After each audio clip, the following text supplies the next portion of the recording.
Hello, dear listeners, and those preparing to fall asleep. I hope, however your day went, right now you are in the most comfortable corner of the world, whether snuggled in cotton-like sheets in your bed, lost in the depths of your sofa, or gently rocking in your chair. Keep your background. Take a deep breath and let my voice take you away. Shall we have a little introductory session among ourselves now? If you don't mind, I'm curious to know, does this voice reach you from all over the world? Are you my heroes from Turkey, or are you listening to me from another continent? And most importantly, what time of day is it for you right now?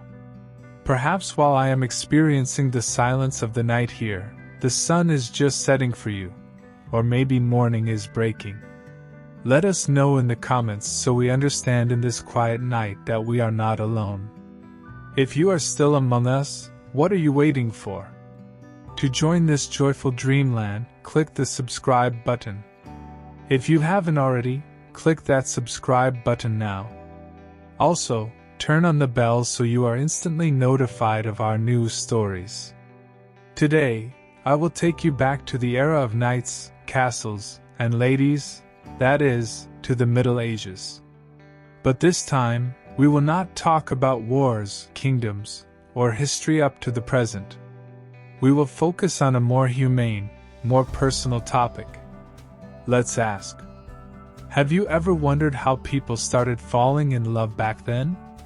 In an era where social rules were so strict and class distinctions were so pronounced, how did hearts race?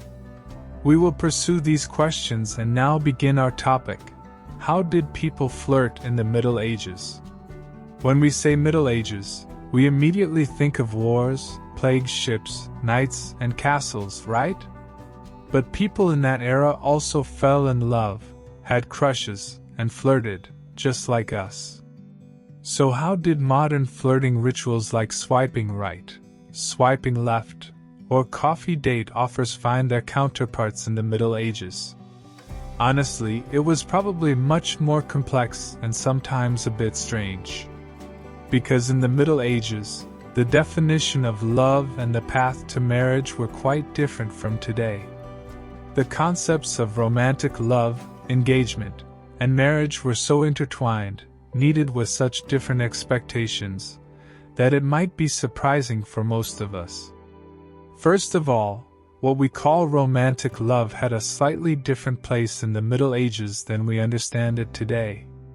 Among the common folk, especially peasants and townspeople, marriage was more of a practical partnership, a matter of survival and continuing the lineage.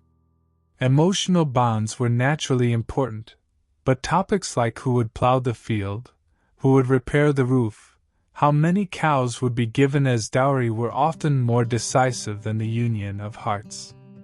While struggling with the land from morning till night, instead of saying, "You are my soulmate," it might be better to say, "We need one more sack of grain for this winter." For peasants, love was more of a deep affection and solidarity that emerged in the struggle to survive and earn daily bread together. You know the saying, "Love doesn't fill your stomach." Well, the medieval peasant understood this deeply. On the other hand, the idealized love of knights and courtly love was entirely different. It was a ritualized, often platonic love where a knight would write poems to his lady, fight in tournaments, and generally strive to be more virtuous to win her favor. It was like a certificate of devotion to love was given in that era. As points were collected, one became more virtuous. Of course, sometimes this idealized love would cross boundaries and turn into real love. But often, it was a fantasy that remained in literature and court customs. For nobles, marriage was something very different. It was a political and economic agreement between families. Lands, inheritances, and alliances were at the forefront, not hearts. A lord's daughter could marry a neighboring prince to secure peace or gain new lands. These marriages were like corporate mergers, uniting the interests of two families or kingdoms. The bride and groom sometimes didn't even see each other until the wedding. Was love a factor? Perhaps it was something to develop later. Maybe it never happened at all. What can we say? If you were lucky, your spouse might fall in love with you. If not, at least your household would grow. The concept of engagement was also different from today. Engagements were often considered as binding as marriage and sometimes even more important than the wedding ceremony.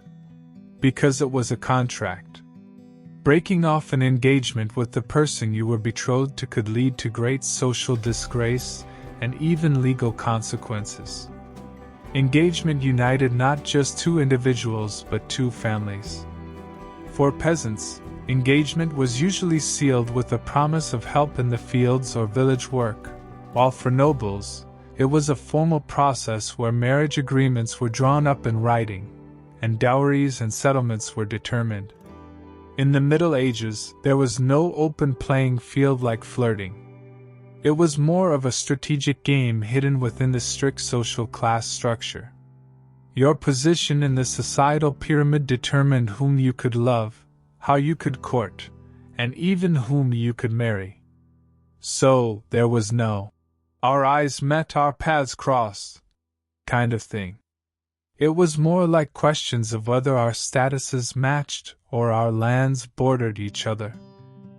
Let's look at the top of the pyramid first. For them, romance was more of a family matter. It was even a kind of state affair. A lord's son or a countess's daughter would marry not by listening to their hearts, but in a way that best served their family's political and economic interests. Imagine a little princess. From the moment she was born, people at her bedside would start talking about whether she would marry the grumpy prince next door or the elderly duke from a neighboring land. What was called courting was usually the examination of potential spouses during a planning meeting. The bride might meet her future husband for the first time on their wedding day. Love? That might appear as a byproduct later or not at all. What mattered was continuing the lineage and expanding lands. Of course, there were idealized, platonic courtly flirtations, but these usually did not result in actual marriage. So, a knight would write poems for his lady, swing his sword in tournaments, but at dinner, he would sit with the person he was married to, the partner arranged by the families. In the middle of the pyramid, there were the craftsmen and merchants living in cities. Their situation was not as rigid as the nobles, but not as free as the peasants. They had opportunities to come together in city markets, churches, or guild halls. Here, a bit more eye contact and small talk could happen. However, marriage was still not entirely a personal choice. A craftsman's daughter was usually married off to another craftsman who could continue and merge the family profession.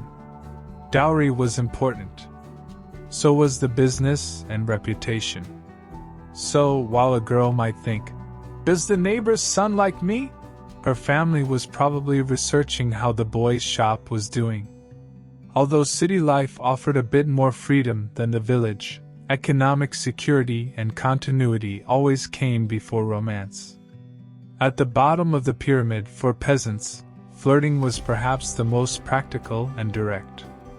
For them, marriage was usually an agreement between two families based on labor and land sharing. Young people would see each other in the fields, at village festivals, or church services. Flirting was often done through simple gestures, brief conversations, or offers of combined help. A man helping a girl in the field or a girl bringing water to a young man could be perceived as a sign of interest. Of course, those thinking, "Oh, how romantic," might be mistaken. It was probably more like, "Wow, how strong. I wonder if he would help in my field too." Marriage decisions were usually made by parents because what mattered was whether the couple could work together in the field, bear children, and contribute to the village's welfare. So here, love manifested as a partnership born out of the struggle for survival. In the Middle Ages, the concept of love, especially when it came to marriage, generally painted a very different picture from what we understand today. In the modern world, marriage is a personal decision based on the love between two individuals, while in the Middle Ages, it was more of a family matter, a literal commercial agreement. So, instead of saying, "Our hearts united, we are getting married," it would be more accurate to say, "Our lands are uniting, we are getting married." The role of families was so great that young people's freedom to choose their own spouses was limited to almost non-existent. At the heart of these arranged marriages were economic and social factors. Especially for noble and landowning families, marriage served purposes like merging properties, forging political alliances, increasing or preserving family prestige, and continuing the lineage. For example, a lord could marry the daughter of a neighboring lord to end the enmity between them or to acquire more land. Think of it like the merger of two large corporations. Emotional bonds. They were usually listened to later. Sometimes, they weren't even on the list. Before marrying off their children, parents would thoroughly research the potential candidate's family, how much land they had, how many horses, how many sheep, what dowry they could give, or what their lineage was. It was more about political calculation than romance. In the peasant class, the situation wasn't much different, just on a smaller scale. For peasant families, marriage meant a union of labor and survival. Marrying off a son or daughter meant a new pair of hands joining the family, someone to work more in the fields, raise children, and provide for the household. They would consider how hardworking the prospective spouse was, their health, and their reputation in the family and village. You know the saying, "Look at their hands, see what they are capable of." Well, in the Middle Ages, how callous the hands came before any talk of hearts. Sometimes, the individuals might not even have the chance to get to know each other. The decision was made, engagement was arranged, and marriage took place. Whether love would blossom later was left entirely to fate. The age factor in such marriages was also very different from our modern perception. Girls could be married off at very young ages, sometimes even at 12 to 14. Boys could be a bit older. Since the purpose of marriage was to continue the lineage, young girls who had entered childbearing age were considered suitable for marriage early on. Of course, this meant they didn't get to live their childhoods enough, and sometimes had to marry men much older than themselves. What can we say? The roots of child brides go deep into the Middle Ages. How would young people react to this situation? They often had to accept it. Going against the family could lead to social exclusion or being disinherited. Individual desires and happiness fell far behind societal and familial interests. However, this didn't mean there was no resistance. Sometimes, elopements, secret loves, or changes in marriage plans were seen. But these were very rare and usually ended tragically. After all, the church also had strict rules on this matter, and arranged marriages were considered a cornerstone of social order. In the harsh and ruthless world of the Middle Ages, there was a corner where everything turned rosy, hearts fluttered, and knights polished their armor and wrote poems, courtly love, or in its original name, amour courtois. In an era where marriages were largely based on land and politics, this was a banner of rebellion that rose up, but at the same time, it was a very complex and rule-bound understanding of courtship and love. If real love was experienced, you would find it whispered secretly in poems within palace walls. Courtly love emerged from the late 11th century onwards, particularly in the courts of Eleanor of Aquitaine in France, and spread throughout Europe thanks to troubadour poets. But it wasn't an ordinary love. It was a highly idealized, even platonic relationship. Typically, a married knight or courtier would fall in love with a lady of higher social status, who was usually also married. So, it wasn't a situation like, "Oh, this woman looked at me so beautifully, let me propose immediately." It was more like, "Ah, this lady is so unattainable, I can dedicate my life for her sake, but I can never touch her." What was the purpose of this love? A romantic marriage? No. The primary goal of courtly love was to make the knight a better person, a braver warrior, and a more virtuous individual. The knight, in love with his lady, who usually wouldn't even acknowledge him, would fight in tournaments, undertake dangerous missions, and exhibit generous and kind behavior for her sake. It was as if the lady was a scoreboard. You earned points with your virtuous actions in her eyes, thus ascending in her imagination. This love was an inspirational source that spiritually elevated the knight. It was devoid of sexuality, based more on respect and admiration. This theme, treated in literature and songs, became part of chivalric ideals. The way it manifested was usually secret and symbolic. The enamored knight would write poems and songs for his lady, or tie a ribbon in her colors to his sword or attach it to his helmet. This was a message to other knights. "This woman is my inspiration." For the lady it meant, "Here is my hero." Sometimes the lady would also gift the knight a small handkerchief or an embroidered piece of fabric, her own handiwork. These gifts weren't expensive rings or flower bouquets like today, but perhaps the meaning they carried was priceless. Think of it like secretly liking a story on Instagram today. Back then, it was more aesthetic and dangerous. Gestures and body language were also important. A short dance during a ball, a secretly grasped hand, prolonged eye contact, or the lady accepting the knight's helping hand at a step.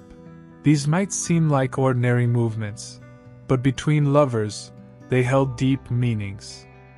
A theater was played out in front of everyone's eyes, but no one could fully decipher it. These gestures could be a silent agreement, an approval, or an encouragement. Bolder lovers tried to arrange meetings. Hidden corners of castles, secret passages in gardens, or distant wooded areas could be places where two lovers could meet, even if briefly. However, such meetings were extremely risky as they carried the danger of being caught, and often led to major scandals in noble families. Among peasants, this might manifest as a chance encounter by the village well. Letters were also used. But there was no instantly arriving email or message. A letter could take days or even weeks to go from one place to another. Therefore, letters were usually well thought out and carefully chosen words. Sometimes, letters were delivered through third parties, trusted servants or friends. Secrecy was the most important rule. In short, in the Middle Ages, the ways of expressing interest were indirect, symbolic, and often secret, rather than direct. In an era of social pressures and strict rules, lovers would use their creativity, conveying their feelings through metaphors, images, and subtle gestures.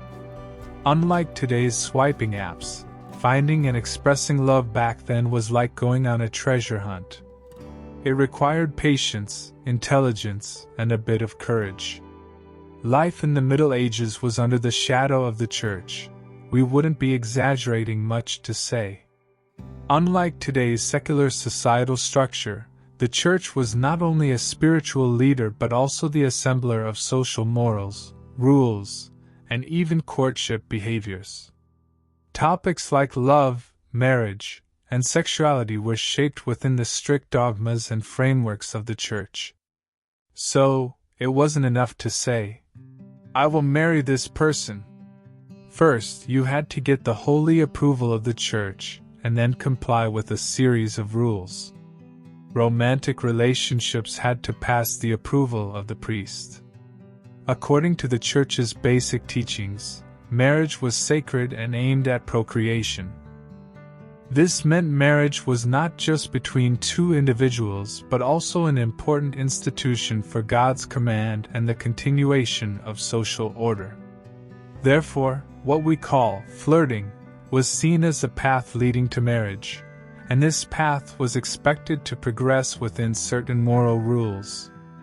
Acting promiscuously, having fun freely, or long-term, detailed acquaintances under the name of getting to know each other were not looked upon favorably by the church.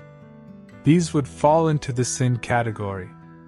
One of the church's biggest influences was its view on sexuality. Sex outside of marriage was strictly forbidden and considered a great sin. Even physical contact, kissing, or hugging during courtship could be seen as an invitation to sin and be condemned by everyone. Therefore, intimacy between lovers had to be quite controlled and distant. Now we better understand why courtly love was so platonic. Otherwise, the knight could get into big trouble. The church set rules to prevent young people from being alone together and to restrict their gatherings. The church was also strict against cousin marriages. Marriage between people with blood ties was prohibited up to certain degrees. Although this rule had a practical benefit like preventing genetic diseases, the church's prohibitions were explained with religious and moral reasons. This sometimes made it very difficult for noble families to find spouses because many noble families in Europe were already related to each other. Additionally, the church did not look favorably on annulments, that is, divorce. Once a marriage was solemnized, it was expected to last a lifetime. This situation required people to be much more careful in choosing a spouse, if they had any choice at all, because there was hardly any turning back. A wrong choice could lead to a lifetime of misery or open the path to a sinful life. The church played an important role in raising young people and instilling values. Sunday services, sermons, and religious holidays were platforms where young people gathered but were also constantly reminded of the church's teachings. In many villages and towns, it was the center of social life, and courtships usually took place under the watchful eye of the priest during these organized events. In the Middle Ages, there weren't social spaces like going to a cafe for coffee and conversation or flirting after a movie. The places where people, especially young people, could come together, see each other, and maybe even secretly wink were usually social and religious events. So, instead of arranging a date this way, you had to hope for a chance encounter after Friday prayer or in the marketplace. One of the most vibrant and crowded meeting points was undoubtedly markets and fairs. These markets, set up on certain days of the week or times of the year, were not only trade centers but also hubs of social interaction. Villagers came to sell their products, and city folk came to meet their needs. In these crowds, young men and women could see each other, perhaps find an opportunity for a short chat. Running into each other at a vendor's stall, making eye contact while shopping, or walking shoulder to shoulder on a narrow street could be considered a meeting in itself back then. You know how you might make eye contact with someone in a supermarket checkout line today, and that could be a flirting spark? In the Middle Ages, this situation was much more valuable. Markets were also places for shows, traveling minstrels, and entertainment, providing a more relaxed environment for interactions. Religious ceremonies and church services were also important meeting points, but of course, in a more controlled manner. Religious events like Sunday services, weddings, baptism ceremonies, or local saints' feast days brought the whole community together. young people could sit side by side in church. After the service, they could have short conversations in the church garden or square. Due to the church's strict rules, courtship here was more limited to hidden glances, shy smiles, or quietly whispered words. Exaggerated flirting under the eyes of the priest or family elders wasn't really possible. Still, a spark could ignite between two young hearts in this calm and controlled way.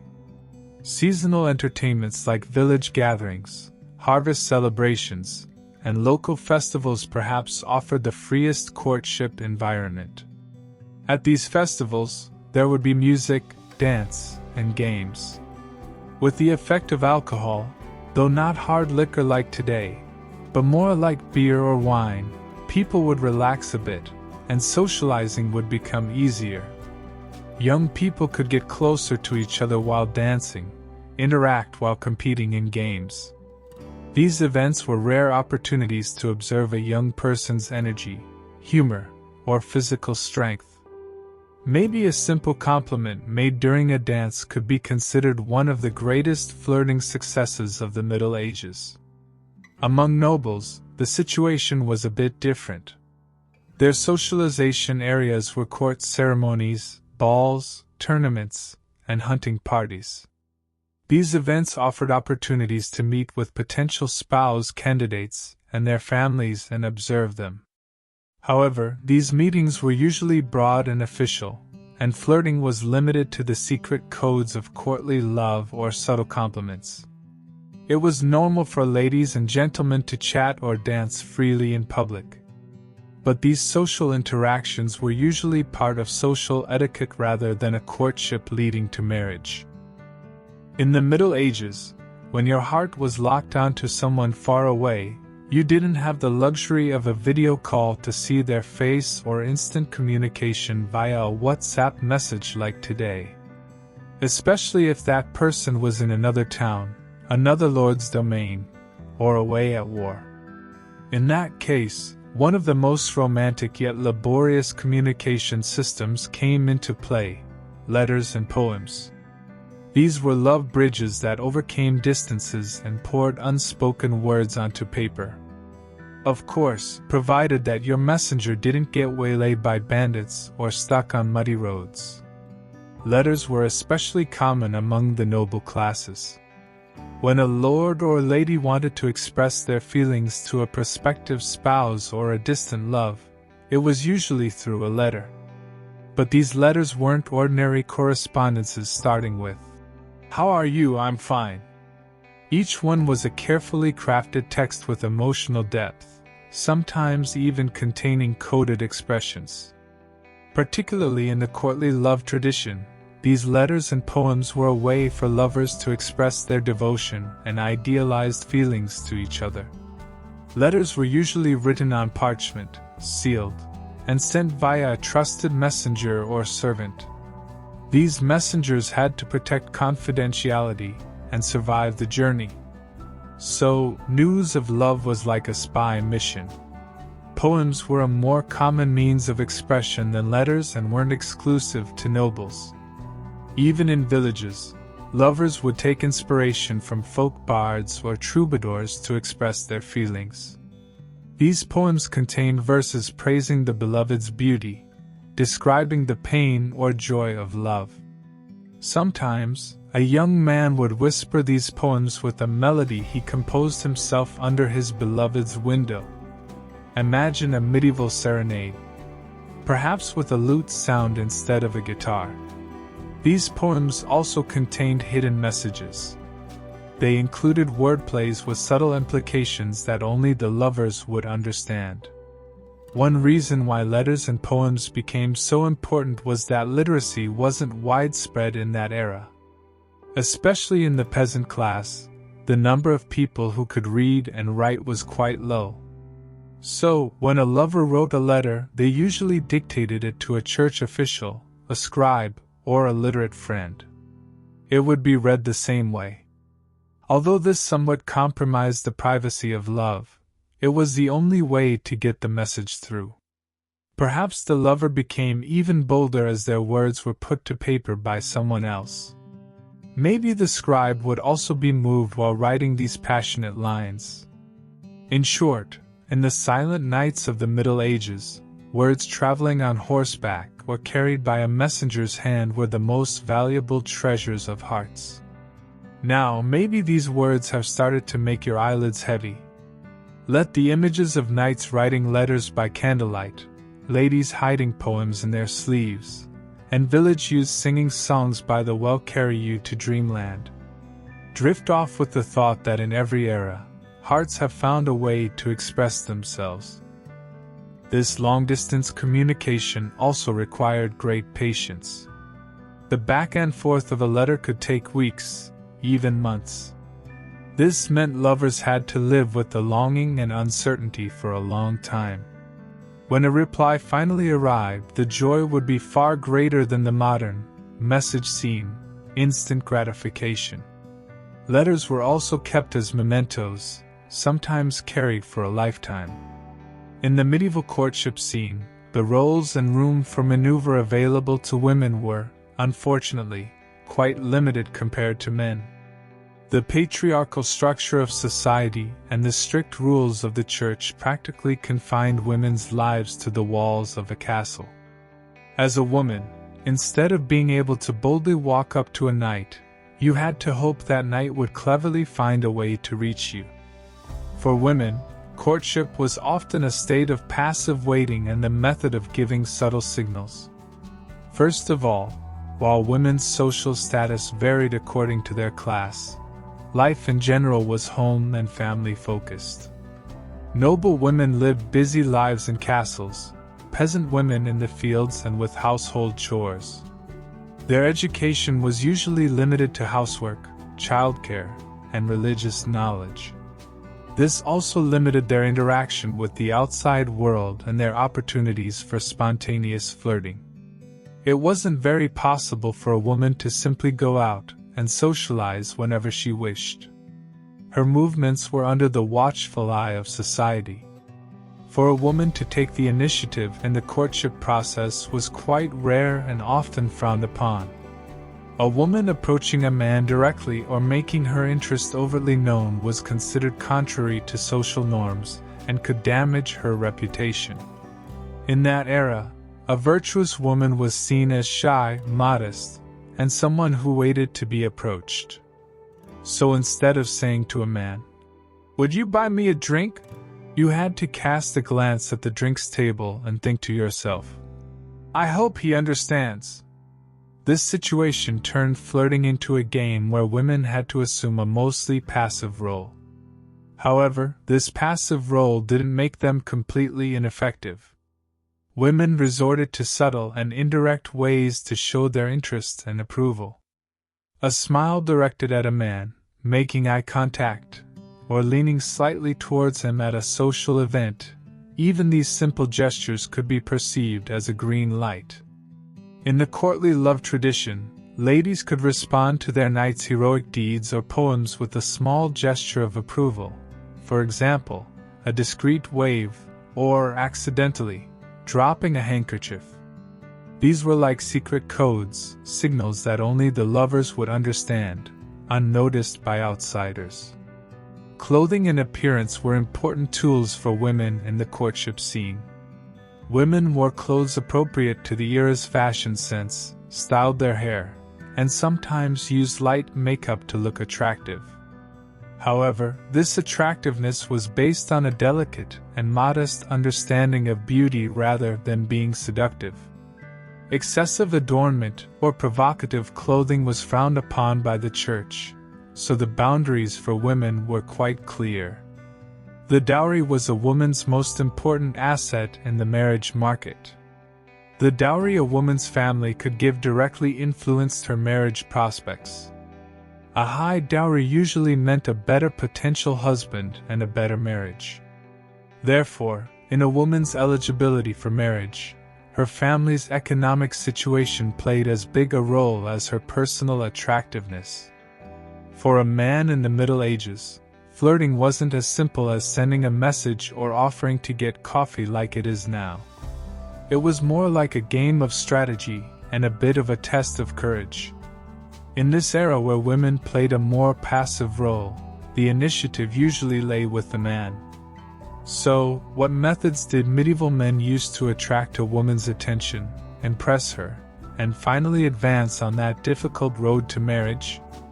The answer: courage, generosity, and of course, that famous game of eye contact. A man's first step was usually to notice the woman and arouse her interest. This could happen at a market, inside a church, or at a village festival. Instead of walking directly up to a woman and introducing himself, a man would usually observe from afar first, then try to approach her. The most basic and universal starting point of flirting in that era was eye contact. A shy glance, then an averted gaze, then re-established contact. This silent dialogue could convey much more than words. If the woman responded to the man's glances, or even smiled slightly, this was perceived as a green light. Otherwise, the man would either turn to another candidate or decide to try more indirect routes. After attracting interest, particularly for noble men, gift-giving played an important role. These weren't grand gestures like diamond rings or luxury cars.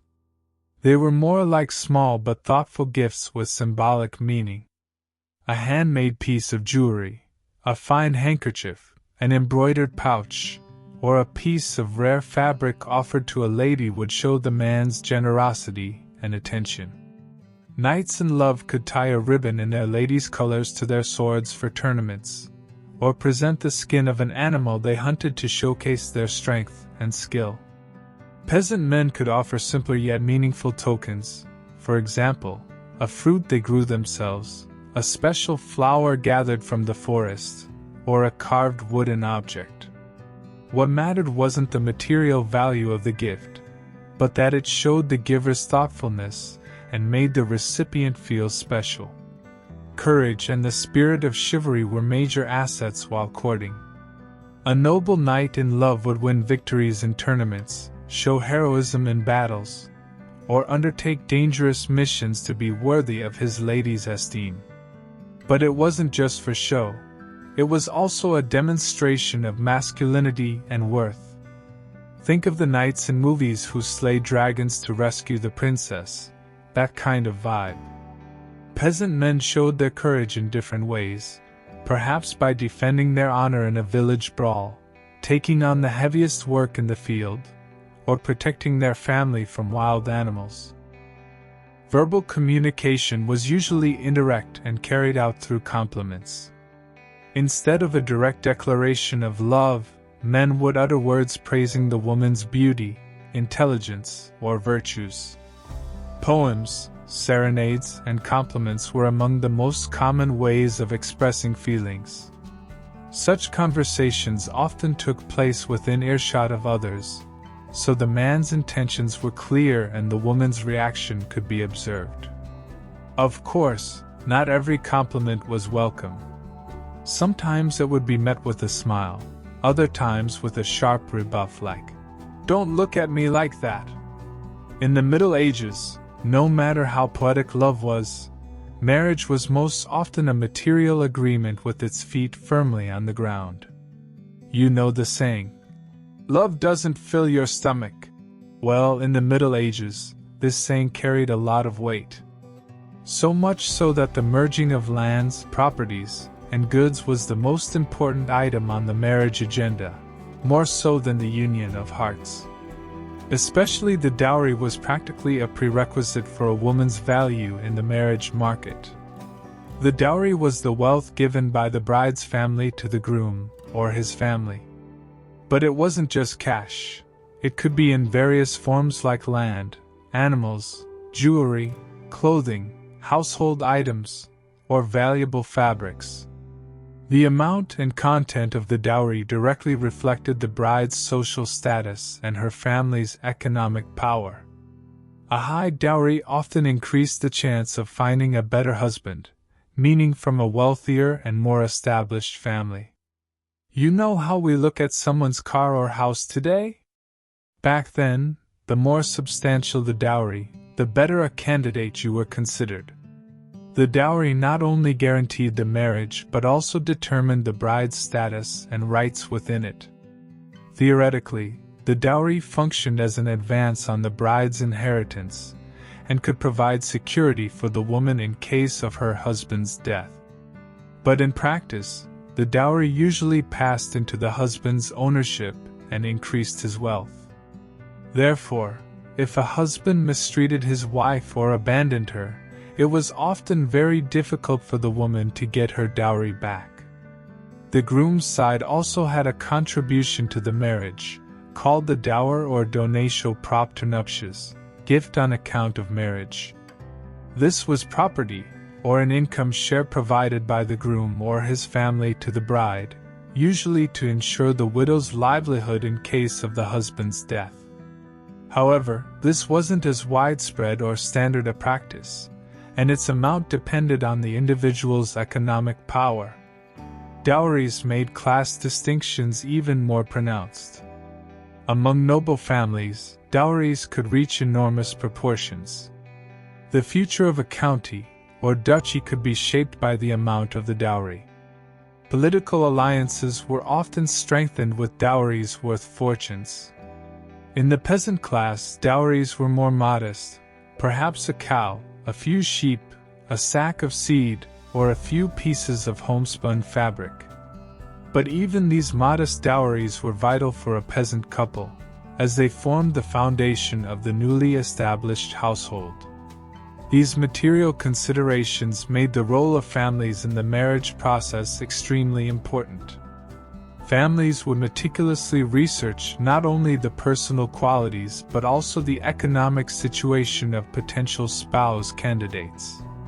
They sometimes worked like inspectors. A marriage was more the union of two families' economic and social interests than the union of two individuals. Young people's personal preferences were usually ignored beside this bigger picture. The actual marriage proposal was usually made by the male side's head, the father or family patriarch, by directly visiting the prospective bride's family. During this visit, the two families would meet formally. Material conditions, dowry amount, property transfers, and other details like the wedding date and number of guests would be finalized. These negotiations could take days, sometimes even weeks. The young couple's say in these meetings was usually limited. They were more like ornaments present there. After all, this was about the merger of two households, not the matter of young hearts. Once negotiations were successfully concluded, it was time for the engagement ceremony.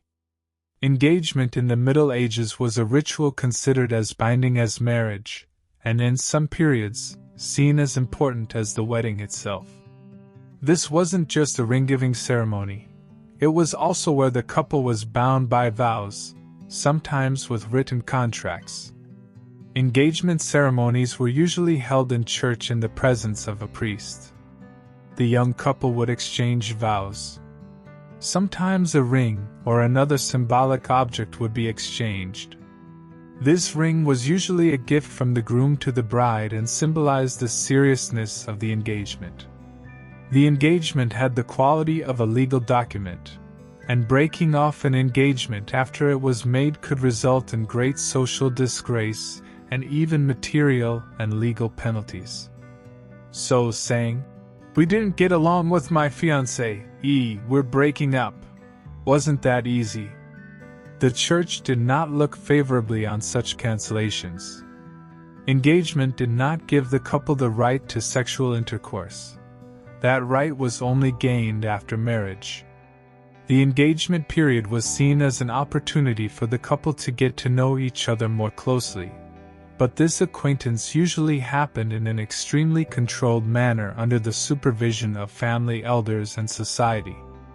After the engagement ceremonies, the time came for the big event in the Middle Ages that would bring together the entire village, town, or sometimes even two clans, the wedding. While there wasn't the modern hustle of sending out invitations months in advance or searching for venues, medieval weddings were also comprehensive preparations and were significant social feasts. This was an event where not just two individuals, but two families, two clans, or two villages were formally united.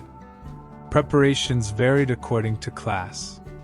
For peasants, wedding preparations were more practical and community-focused. Neighbors and relatives would help gather food for the wedding feast, bake bread in the oven, or make simple decorations. The wedding dress wasn't thought of as something to be worn only once and very expensive. Usually, the bride wore her best dress, sometimes with a new shawl or a simple crown added. Weddings were usually held during times when work was less, like after harvest, and food was plentiful. Celebrations would take place in the village square or at the home of the bride or groom, with music, dancing, and plenty of food and drink. Entertainment was usually limited to music played by local minstrels and simple folk dances everyone could join. Noble weddings were on a completely different scale, like a state ceremony. These weddings were planned months in advance, detailed with royal decrees or noble agreements. Preparations included feasts for thousands of guests, specially prepared clothes, celebrations, and ostentatious ceremonies. Wedding dresses were usually made from valuable fabrics like silk or velvet, adorned with gold embroidery or precious stones. Grooms would wear their most elegant armor or clothing. Wedding venues could be large cathedrals, castle banquet halls, or specially built pavilions. Wedding celebrations often lasted 3 days. The first day began with religious ceremonies and celebrations in church. The couple would take vows before the priest and receive the church's blessing. This ceremony also certified that the marriage was legally valid in the secular world. Afterwards, a lavish banquet would be given for the nobles. These feasts offered various foods, wines, and entertainment. Musicians, court jesters, and acrobats would entertain the guests, while alliances among nobles were also strengthened on this occasion. Wedding celebrations were also an opportunity for nobles to display their wealth and power. Another important part of wedding celebrations were dances and games. While peasants enjoyed simple folk dances, nobles performed more complex court dances. Tournaments, equestrian games, and nightly fights were also indispensable entertainment at noble weddings. These shows provided entertainment, while also giving young knights a platform to show their heroism and prowess. You know how we do folk dances at weddings today? Well, in the Middle Ages, armored men clashed and swung swords for fun. Who knows, maybe it was more exciting. The wedding also included the procedure of the bride leaving her home and moving to the groom's house. This could be an emotionally challenging transition for the bride, as she was leaving her family and familiar environment completely and stepping into a new life. In villages, this move happened on a more modest scale, but for a noble bride, it was usually a journey carried out with a grand procession and fanfare. After the big wedding ceremonies, feasts, and celebrations ended in the Middle Ages, the curtains would open on the scenes of married life. But behind this door, there wasn't necessarily a love story floating on pink clouds. A life filled with practical expectations and often harsh realities awaited the couples. The post-marriage period in the Middle Ages didn't much resemble the "they lived happily ever after" fairy tales of today. Love and loyalty carried very different meanings. The primary purpose of marriage, especially among noble families, was to continue the lineage. For a woman, the most important expectation was to bear healthy children, particularly a male heir. A princess marrying and failing to have children for a long time was seen as a great disaster, and could even lead to the end of the marriage. For men, the situation was no different. Continuing the lineage, preserving lands and the family name was of vital importance. Children were not only for continuing the lineage but also for providing labor and contributing to the family. Loyalty was, of course, an important virtue for both women and men. However, expectations and consequences in this regard were quite different between the genders. While the Church considered extramarital affairs a sin for both sexes, social pressure and penalties were much heavier on women. When a woman's infidelity was discovered, she usually completely lost her social reputation.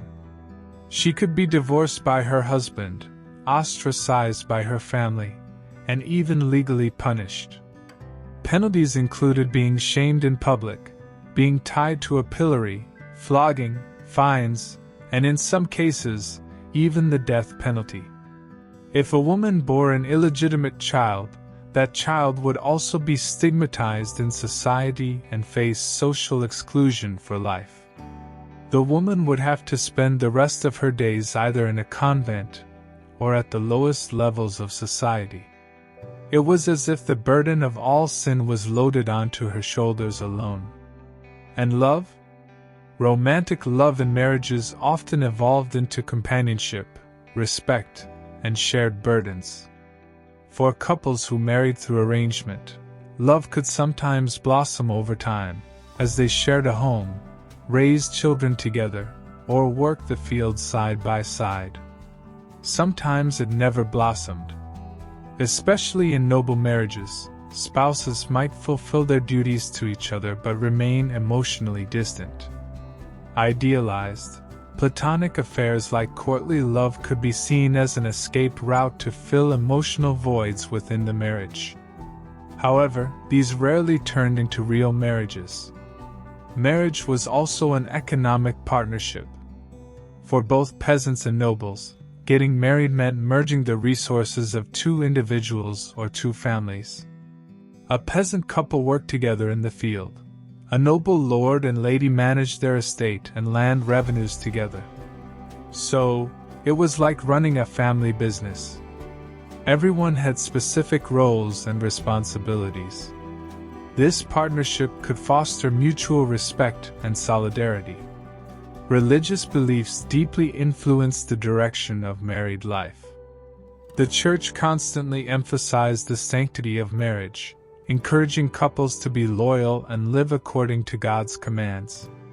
In case of domestic problems or disagreements, the Church usually played a mediating role, pressuring for the marriage to continue, as divorce was absolutely opposed by the Church. In the Middle Ages, marriage was sacred, conducted with the permission of families and the blessing of the Church. But it seems the human heart often didn't pay much heed to the rules. Relationships outside of official marriage, that is, illicit relationships, were a major taboo in the society of that era, and the consequences for those exposed were merciless. There wasn't really a concept of hanging out secretly. If you got caught, your life could be ruined. Such relationships were usually classified as adultery, between married people, or fornication, between unmarried people, but against the rules. The Church viewed such acts as serious sins and condemned them meticulously. Religious teachings emphasized the spiritual punishments for extramarital sex and did its best to ostracize these sinners from the social structure. So you were guilty not only before God but before all your neighbors. The consequences of illicit relationships varied greatly depending on one's social class and gender. Unfortunately, women faced much heavier penalties in this regard. When a woman's adultery was discovered, she usually completely lost her social reputation. She could be divorced by her husband, ostracized by her family, and even legally punished. Penalties included public shaming, being tied to a pillory, flogging, fines, and in some cases, even the death penalty. If a woman bore an illegitimate child, that child would also be stigmatized and face lifelong social exclusion. The woman would have to spend the rest of her days either in a convent or at the lowest levels of society. It was as if the burden of all sin was loaded onto her shoulders alone. For men, the situation was usually milder. When a man's adultery or illicit relationship was exposed, he generally faced less severe consequences. Society tended to be more tolerant. In some cases, it might be brushed off with just a fine or mild censure. Of course, if the relationship damaged the reputation of a noblewoman or led to a political crisis, the results could be more serious. But generally, men got away with such escapades much more easily than women. This double standard was one of the clearest indicators of the patriarchal structure of medieval society. Illicit affairs among nobles carried particularly greater risks because they could be intertwined with political intrigue. They could endanger a dynasty's lineage, inheritance rights, or alliances. Such scandals often led to court intrigues, sometimes resulting in discreet eliminations or exile to distant lands. Among commoners, scandals were dealt with more publicly. Evidence of such relationships usually emerged through gossip, quarrels, or unexpected pregnancies. Courts or manorial authorities would investigate such situations and punish the accused. Although fear and social pressure forced people to avoid such relationships, there have always been those who listened to the call of love or passion. Today, saying, "We don't get along, let's separate," is accepted as one way to end a marriage. But in the Middle Ages, this was not the case. In that era, once a marriage was solemnized, it was like a one-way ticket. There was no option to turn back or cancel your ticket whenever you wanted. Divorce was strictly forbidden by the Church, and such dissolutions either occurred under very exceptional circumstances or were illegal formations. So, instead of, "I wish you happiness," it was more, "Till death do us part." According to church teaching, marriage was a sacred sacrament, a divine ceremony and a union joined by God. As stated in the Bible, "What God has joined together, let no one separate." Therefore, the Church absolutely did not permit the dissolution of marriage, i.e., divorce. In the eyes of the Church, marriage was a lifelong covenant, and this covenant could only end with the death of one spouse. Reasons like, "Our characters don't match," or "We don't love each other anymore," were not sufficient grounds for divorce. In fact, no grounds were sufficient. Could people never separate? Theoretically, there was no divorce, but there was the concept of annulment, declaring that the marriage had never been valid from the beginning. But this also required solid religious or legal reasons. For example, degree of kinship. If the spouses were within a degree of kinship prohibited by the Church, sometimes even fourth cousins. A pre-existing marriage contract. If it emerged that one spouse had a prior, secret marriage contract before the current marriage. Impotence. If one spouse was physically incapable of having children, one of the primary purposes of marriage, and this could be proven. Coercion. Proof that the marriage was entered into without consent, which was very difficult because most marriages were already under family pressure. A premarital vow. If one spouse had taken a vow before the marriage, such as entering a monastery. However, these annulments were extremely difficult, lengthy, and usually very expensive. Therefore, only very wealthy and influential nobles could attempt this route, especially when political interests were at stake. Think of how much King Henry VIII struggled to get a divorce, and how it changed the Church of England. In the Middle Ages, it was much harder. For peasants, annulment of marriage was almost impossible. When divorce or annulment wasn't possible, separation sometimes occurred in marriages. Spouses could live apart but remained legally married and unable to remarry. Although not socially approved, this was a path resorted to when it was the better option. In some cases, one spouse would cloister themselves in a monastery, withdrawing from the world, which could lead to the de facto end of the marriage. In the Middle Ages, when words and gestures fell short and prohibitions filled the air, music came to the rescue. Just as love songs on the radio can change our mood today, in the Middle Ages, troubadours and their love songs were one of the most powerful and romantic ways to preserve and express courtship and love. From castles to village squares, melodies of love enveloped everything. Sometimes it was the secret whisper of a message, other times an open declaration of love. Troubadours were itinerant poets and musicians who emerged particularly between the 11th and 13th centuries in the local noble courts of France. They were like the pop stars of their era, but famous more for their verbal artistry and lyrics than stage shows. Troubadours usually composed songs and poems dealing with the theme of courtly love, amour courtois. These songs praised the platonic love for an unattainable lady, the knight's sacrifices, and the lady's beauty. A knight who couldn't directly say the name of the woman he loved could express his feelings through coded names or metaphors used by troubadours. Imagine a knight wanting to declare his love for his lady but unable to say her name. That's when a troubadour would sing, "She is my rose, my spring," and everyone would say, "He's definitely talking about Lady Alara."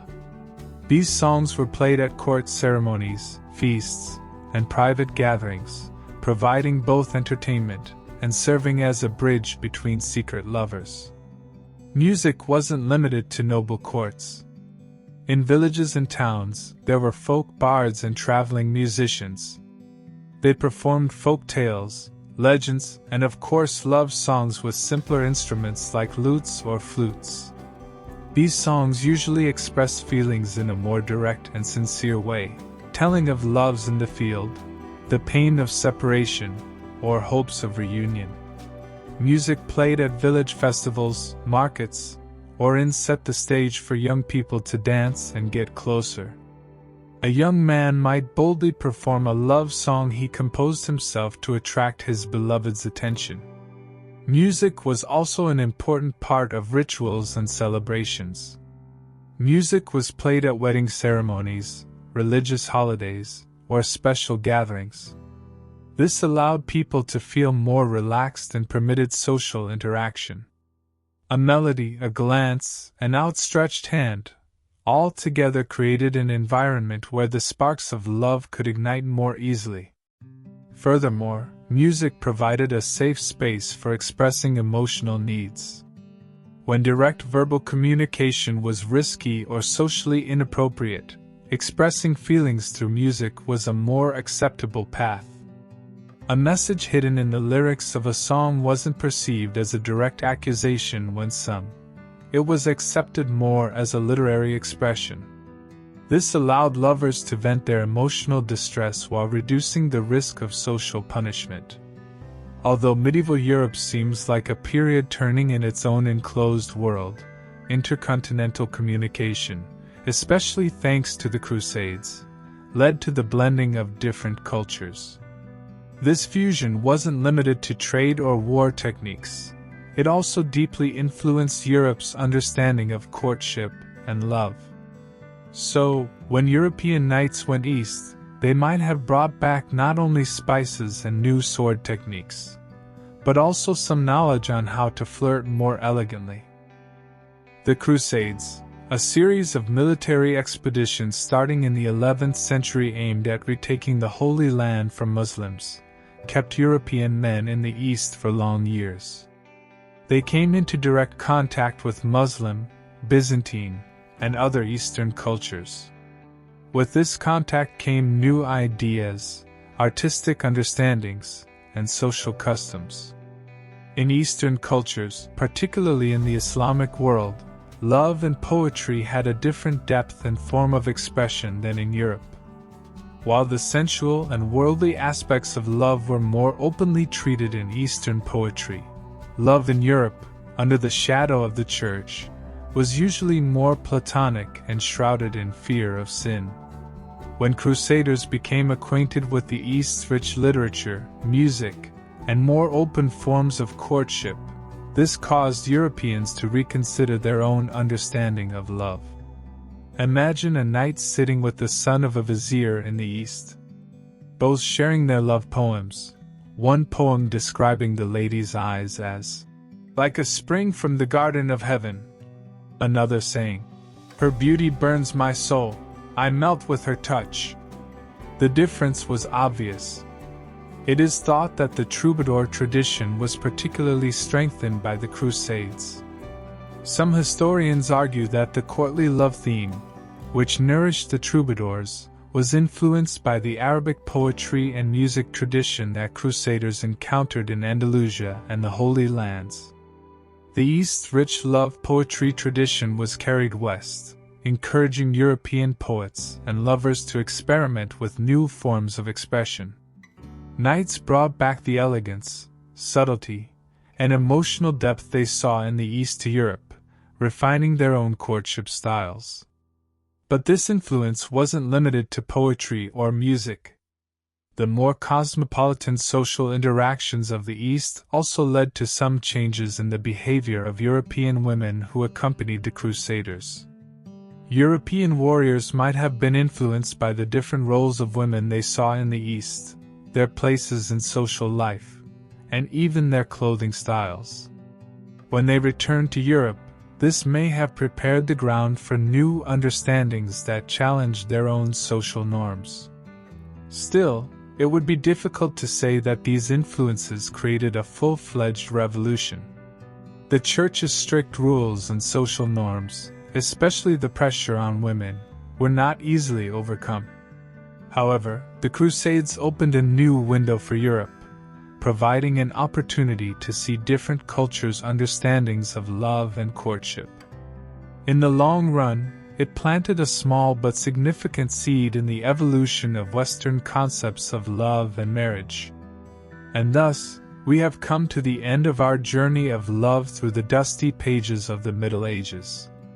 We have seen the understandings of love, courtship rituals, and marriage traditions of knights, ladies, peasants, and priests. So, what remains from this complex and often restricted world of love from thousands of years ago? Much more than you might think. The medieval understanding of love planted the seeds of some concepts underlying our modern courtship and marriage practices. First of all, the idealization of romantic love is one of the greatest treasures inherited from the Middle Ages. The courtly love tradition, however platonic it was, developed an understanding that elevated love, associating it with virtue and sacrifice. Even today, concepts like the knight in shining armor or fairy tale love bear traces of this idealized romance. The heroics in romantic films, the sacrifices the hero makes for his beloved, are actually modern reflections of knights swinging their swords in tournaments for their ladies 1,000 years ago. The subtlety and symbolism in courtship is another legacy carried over from the Middle Ages. No matter how common direct communication is today, we still use hidden signals, subtle gestures, or meaningful gifts when flirting. A compliment, a smile, or a specially chosen gift are modern versions of the secret messaging of the Middle Ages. While giving a flower or dedicating a song might seem cliché now, their origins lie in the serenades of medieval troubadours. The institutional aspect of marriage is also a legacy carried over from the Middle Ages. Although the role of families in marriage decisions has diminished today, in many cultures marriage is still seen as the union of two families, not just two individuals. While the dowry continues in many cultures, discussing and arranging material matters before marriage persists. Arranged marriages are still a common practice in some societies. The influence of the Church on marriage, despite secularization, is still felt in many Western societies. The belief in the sanctity of marriage, the fact that divorce is still taboo in some circles, or that marriage rituals include a religious ceremony are part of the beliefs inherited from the Middle Ages. The "till death do us part" vow in wedding ceremonies is actually a reminder of the belief from that era that marriage is a lifelong covenant. Of course, negative legacies like the double standards of the Middle Ages also existed, and modern societies have made significant progress in overcoming these. However, the fundamental dynamics of human relationships and love haven't changed all that much over the centuries. People still try to impress each other, seek love, and in this quest, sometimes listen to their minds, sometimes their hearts. In short, the medieval understanding of love planted the seeds of some concepts underlying our modern courtship and marriage practices. From the idealized loves of knights to the practical marriages of peasants, each story reflected a constant human quest, the search for love. These journeys offer us lessons from the past while also reminding us that love is a timeless and universal emotion. I hope this glimpse into the mysterious and somewhat romantic world of the Middle Ages has given you a sense of freedom. What other historical adventures shall we embark on next? Don't forget to let us know in the comments. For now, deep, restful sleep.